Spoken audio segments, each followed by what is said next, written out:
ఇప్పుడు వచ్చేసాను. అంతే, ఫ్లైట్ ఎక్కడమే ఆలస్యం. ఫ్లైట్ ఎక్కి తిరిగేసి కూడా వచ్చేసాను. సక్సెస్ ఫ్లైట్ ఎక్కిస్తున్నావా లేదా మమ్మల్ని? అది నీ చేతుల్లోనే ఉంది, నువ్వే కొడుతున్నావు అక్కడ. నా పని అయిపోయింది. నువ్వు ఎంత బాగా కొడితే. డార్లింగ్ చూడండి డార్లింగ్, అసలు ఫస్ట్ రోజు నుంచి ఈ మాట మీదే ఉన్నాడు. సరే మాట్లాడు, చెప్పు డార్లింగ్. నీ వెనక్కే నేను. చాలా మాట్లాడాలనుంది, చాలా చెప్పాలనుంది, కాకపోతే అన్నీ చెప్పు డార్లింగ్. నేను వెయిట్ చేస్తా. నీకు చాలా కామెడీగా ఉంది డార్లింగ్. మన అంతే కదా darling. Anyway thank you so much. First of all రెబల్స్కి చాలా చాలా థ్యాంక్స్. ఎందుకంటే నేను తీసిన సినిమాని బిగినింగ్ నుంచి నన్ను ఎంకరేజ్ చేస్తూ ఇంత దూరం తీసుకొచ్చారు. అసలు ఈ సినిమా, ఈ మూమెంటు, ఈ ఈవెంటు ఇక్కడికి వస్తాను అని అనుకుంటున్నానంటే కారణం ఇద్దరే.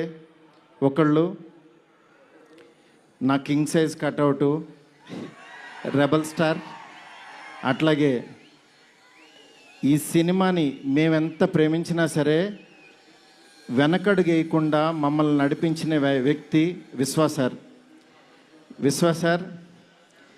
మీకు ఎప్పటికీ రుణపడి ఉంటాను సార్. ఎందుకనంటే ఆయన లైఫ్ పెట్టేశారు ఈ సినిమాకి. పీపుల్స్ మీడియా మొత్తం, పీపుల్స్ మీడియా స్టాఫ్ కానీ, పీపుల్స్ మీడియాలో పనిచేసే ప్రతి ఒక్కళ్ళు కానీ, మనం ఈరోజు ఏదో ఇది నేను చెప్తున్నాను, ఒక సాదా సీదా ఒక ఫంక్షన్ కాదు ఇది. దీని వెనకాల చాలా చాలా కష్టం ఉంది, అంత ఈజీ కాదు. మేము ఒక రెబల్ స్టార్ని తీసుకుని వచ్చి, ప్రభాస్ గారిని తీసుకుని వచ్చి భోజనం పెట్టి పంపించేసే అలాంటి సినిమా తీయలేదు ఇది. ఆయన్ని తెచ్చుకున్నప్పుడు అలాంటి ఆ రేంజ్ ఫుడ్డే పెట్టాలని ఫిక్స్ అయ్యాం. అందుకని మీకు నేను చెప్తున్నాను, థియేటర్కి వచ్చిన వాళ్ళకి మాత్రం 100% ఎంత ఎఫర్ట్ పెట్టామో మీకు కళ్ళకు కనపడుతుంది.